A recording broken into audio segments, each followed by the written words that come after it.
آپ سب کو میری طرف سے بہت بہت سلام، اور ایک اور ویڈیو کے ساتھ آپ کے سامنے حاضر ہوں، اور عقیدہ خدا کے بارے میں یہ ویڈیو ہے۔ اور میں اس ویڈیو ٹیچنگ کو بہت ضروری سمجھتا تھا کہ آپ تک پہنچاؤں، کیونکہ ہمارے بہت سارے پاسبان جب گرجا گھروں میں پریچ کرتے ہیں تو وہ عقیدہ خدا کو سمجھے اور جانے بغیر پریچ کر جاتے ہیں، اور بہت ساری ایسی ان کی پریچنگز ہوتی ہیں جس میں عقیدہ خدا کی نفی ہوتی ہے۔ اور عقیدہ خدا جو ہے وہ ہمیں صرف بائبل مقدس سے حاصل ہوتا ہے، اور خدا کے بارے میں کبھی بھی ہم پورے طریقے سے بالکل سمجھ نہیں پائیں گے۔ انگلش میں اس کو کہتے ہیں کہ ہمارا خدا جو ہے ان کمپریہنسیبل گاڈ ہے، اس کو آپ کمپریہنڈ نہیں کر سکتے پورے طریقے سے، انلیس ادروائز آپ بائبل مقدس میں سے خداوند کے بارے میں سیکھتے ہیں۔ یہی ہمارا اکلوتا سورس ہے۔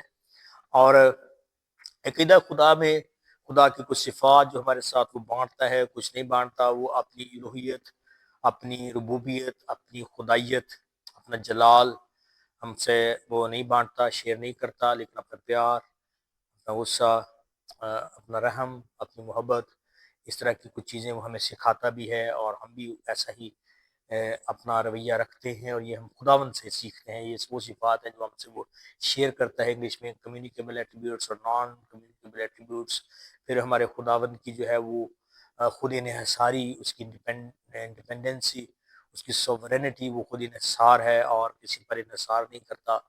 اس کی امیٹیبلٹی، وہ لا تبدیل خدا ہے، کبھی تبدیل نہیں ہوتا۔ وہ ہماری طرح انسان نہیں ہے کہ کبھی بچہ تھا تو تھوڑا جانتا تھا، پھر اسکول کالج میں داخل ہوا، لڑکا بنا، زیادہ جاننا شروع ہوا، پھر یونیورسٹی میں گئے اور وہاں پر وہ پی ایچ ڈیز اور ڈاکٹریٹ اور اس طرح کی چیزیں سیکھ کر بہت زیادہ سیکھ گئے۔ تو وہ اس طرح سے علم کی حدود سے اور مختلف ادوار سے نہیں گزرتا، وہ ہمیشہ ہی سے سب کچھ جانتا ہے، اور کچھ اس کو سیکھنے کی ضرورت نہیں، کوئی اس کو سکھا نہیں سکتا۔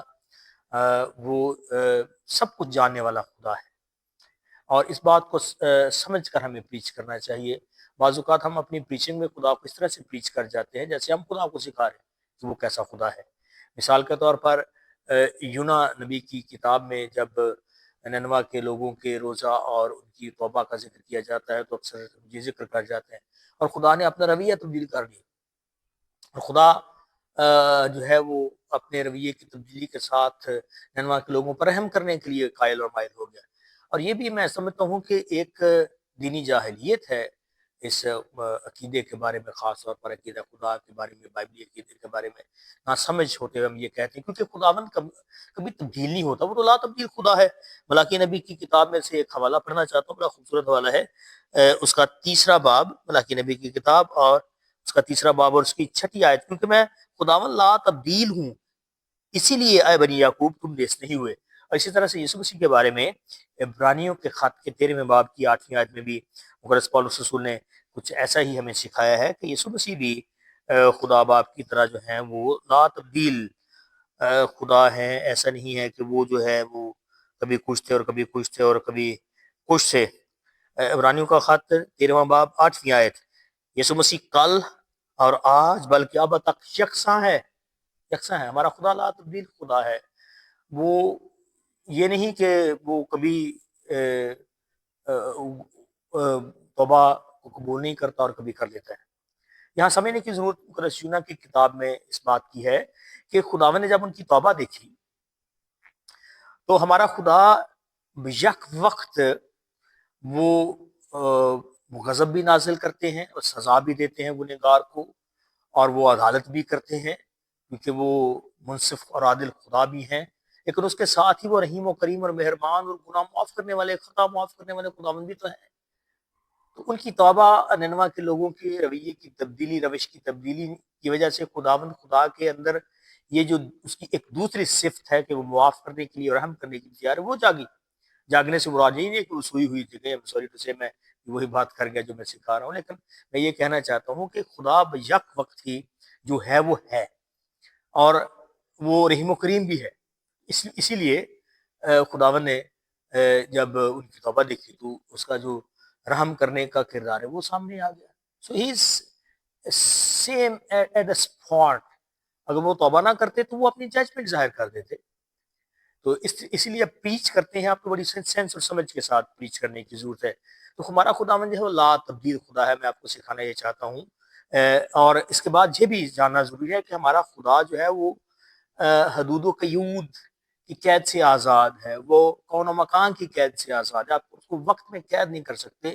وہ ماضی اور حال اور مستقبل میں ہمارے لیے ہے, انسانوں کے لیے, وگرنہ وہ ماضی اور حال اور مستقبل سے آزاد ہے. وہ ہزاروں سال پہلے کو, ہزاروں سال جو بعد میں آئیں گے ان کو آج اسی گھڑی اسی لمحے میں دیکھ رہا ہے. وہ ہمیشہ سے پریزنٹ یعنی حاضر خدا ہے. وہ کبھی بھی ایسا نہیں کہ کچھ خداوند کے سامنے سے گزر گیا اور اس کو پتہ نہیں, وہ بھول گیا ہو. وہ کبھی بھولتا نہیں. وہ ہمیشہ جسے ہمیشہ تک حاضر ہیں, پریزنٹ میں رہتے ہیں, وہ فی الحال میں رہتے ہیں. اس لیے اس بات کو سمجھنے کی بھی ضرورت ہے. اور اس کے بعد جب ہم یہ پریچ کر جاتے ہیں بعض اوقات پاک تسلیس کے بارے میں, تو کچھ غلطیاں ہم کر جاتے ہیں کہ باپ کو بیٹے کی جگہ, بیٹے کو روح القدس کی جگہ, یا پھر پاک تسلیس کو ہم کچھ گڑبڑ بھی کر جاتے ہیں. تو پاک تسلیس کو بھی درستگی کے ساتھ بیان کرنے اور سمجھنے کی ضرورت ہے. اور اس کے بعد میں یہ بھی بیان کرنا چاہتا ہوں کہ آج ہمارا جو مضمون ہے وہ یہ ہے کہ ہمارا خدا لا تبدیل خدا ہے. تو اس کا مطلب یہ بھی ہے کہ ہمارا خدا اس طریقے سے نہیں سوچتا جب پلان کرتا یا منصوبہ بناتا جیسے ہم انسان بناتے ہیں, کہ کبھی اس کے ذہن میں کچھ نہیں تھا اور پھر اچانک سے اس کے ذہن میں آ گیا. یعنی اس کی سوچ میں کوئی ڈیولپمنٹ ہوگی جو پہلے نہیں تھی. ٹھیک ہے, مثال کے طور پر کچھ لوگ بیان کرتے ہیں کہ وہ تسلیس میں آیا اور تسلیس میں آ کر اس نے ہم سے جو ہے وہ کمیونیکیٹ کرنے میں آسانی محسوس کی. ٹھیک ہے, تو وہ پلاننگ اس نے, ٹھیک ہے, وہ خداوند کی منصوبہ بندی ہے اس بات میں, لیکن اس کی منصوبہ بندی سے مراد یہ نہیں ہے کہ وہ کسی ایک پل میں یا لمحے میں وہ یہ نہیں جانتا تھا کہ میں ایسے انسانوں کے ساتھ جا کر تلق بناؤں گا پاک تسلیس کے ذریعے, اور پھر اچانک سے وہ اس کے ذہن میں آ گیا. اور اس نے, ہمارا خدا وہ اس طریقے سے وہ سوچتا, یا ہم کہہ سکتے ہیں کہ وہ سوچتا ہی نہیں ہے. وہ جو ہے وہ ہے. اس لیے وہ کہتا ہے میں جو ہوں سو میں ہوں, at the spot and present, میں فی الحال میں ہوں. میں جو ہوں سو میں ہوں. جو میں منصوبے بناتا ہوں, بنا رہا ہوں یا بناتا رہوں گا, وہ میں ہوں, آلریڈی ہوں. اب امید ہے میرے اس مضمون کو سمجھ رہے ہوں گے کہ خداوند اس طرح سے نہیں ہے کہ وہ کوئی منصوبہ بندی بناتا ہے جو پہلے سے اس کو نہیں پتا ہوتی. جو اس کے منصوبے ہیں وہ ازلی اور ابدی ہیں. اور اس طرح سے جب وہ اپنی کو بات چیت کرتا ہے تو اس سے مراد یہ نہیں ہے کہ جو وہ بات کہہ رہا ہے وہ بات وہ اس میں ہوتی نہیں ہے. مثال کے طور پر اگر یسوع مسیح کہہ رہے ہیں کہ یا باپ کہہ رہا ہے روح القدس کہ میں محبت ہوں, تو اس کا مطلب یہ نہیں ہے کہ کبھی وہ محبت نہیں تھا اور پھر وہ محبت ہو گیا, یا پھر فیوچر میں وہ محبت ہوگا. ٹھیک ہے, اس کا مطلب یہ ہے کہ جو وہ کہہ رہے ہیں وہ ہیں وہ. ٹھیک ہے, جو بھی آپ سے وہ بات چیت کرتے ہیں وہ اس پوائنٹ آف ویو سے نہیں بات کرتے کہ جس طرح ہم انسان رکھتے ہیں دو ہی شخصیت, بات ہم کچھ کرتے ہیں, اندر کچھ ہوتا ہے, باہر کچھ ہوتا ہے ہمارے. ٹھیک ہے, تو خداوند اس طرح سے نہیں ہے. وہ لا تبدیل خدا ہے. وہ ان کو حالات و واقعات تبدیل نہیں کر سکتے. اور میں اس کو آخر اس طرح سے کرنا چاہتا ہوں, جو میں نے اپنی انگلش ویڈیو میں بھی اس بات کو تھوڑا ڈسکس کیا ہے, کہ اس کے متعلق بات چیت کی ہے. یا بعض اوقات جس طرح سے اولڈ ٹیسٹامنٹ میں بنی اسرائیل کا کردار تھا کہ وہ خداوند کے نافرمان تھے, اس کی محبت کو سمجھتے نہیں تھے اور شریعت کے پابند نہیں رہتے تھے, دس اینڈ دیٹ. اور اس بات کو میں اس طرح سے بیان کرنا چاہتا ہوں کہ بعض اوقات جب لکھا ہوا نا, جس طرح مقدس عیسائی کی کتاب میں, میرے پاس وقت نہیں کہ میں سارے حوالے پڑھ سکوں, کہ ویڈیو کو شارٹ رکھنا ہے تاکہ آسانی سے آپ سن سکیں, کہ خداوند اداس ہو گئے, وہ خلوت خانے میں ان کی جان جو ہے وہ غم کھانے لگی. مقدس متی رسول کی معرفت انجیل میں رسول کا مرکز میں لکھا کہ یسوع مسیح جب یروشلم کو دیکھنے کے لیے آئے اپنے شاہانہ داخلے کے بعد, وہ رونے لگے اور خدا بیٹا رونا شروع ہو گیا, اور اس طرح سے اور بہت ساری باتیں. ان کو ہم اس طرح سے بیان بعض اوقات کر جاتے ہیں جیسے ہم انسان اپنی ایموشنز کا اظہار. سو گاڈز کرائنگ, یعنی خدا کا رونا ہمارا رونا نہیں ہے. ٹھیک ہے, آپ اس بات کو سمجھ میں رکھیں. خدا کا اداس ہونا ہمارا اداس ہونا نہیں ہے. ٹھیک ہے نا, مطلب یہ ہے کہ خدا مجبور نہیں ہے اداس ہونے کے لیے, کہ وہ لازمی اداس ہی ہوں گے. جس طرح ہم اداس ہو کر ڈپریشن میں چلے جاتے ہیں، وہ خداوند اس طرح سے اداس ہو گئے. سو ہیومن ایموشنس میں آپ ظاہر بات ہے پریچ تو آپ نے اسی طرح کرنا ہے، کلام کو سنانا ہے، لیکن اس کو اس طریقے سے نہ پیش کیا کریں کہ جس طرح سے ہم اپنے جذبات کو بیان کرتے ہیں کہ خداوند رو دیے، جس طرح ہم ہوتے ہیں، جس طرح ہم، یہ بے شک کلام میں لکھا کہ یسوع مسیح ہماری طرح آزمائے گئے انسان بن کر ہے. تو یسوع مسیح کا تجربہ جو ہے وہ خدا بیٹے کا تجربہ ہے، خدا باپ اور خدا رول القدس کو بھی ہمیں ذہن میں رکھا ہے، کیونکہ تثلیث کو بھی جس طرح میں نے کہا کہ آپ گڑبڑ نہ کیا کریں، بیٹے کی جگہ باپ اور باپ کی جگہ بیٹے کو رکھ کر بھی بعض اوقات پیش کر دیا جاتا ہے. سو خداوند کا جذباتی ہونا، اس کا غصہ، اس کا غضب کوئی اور طریقے کا ہے اور ہمارا کچھ اور طریقے کا ہے.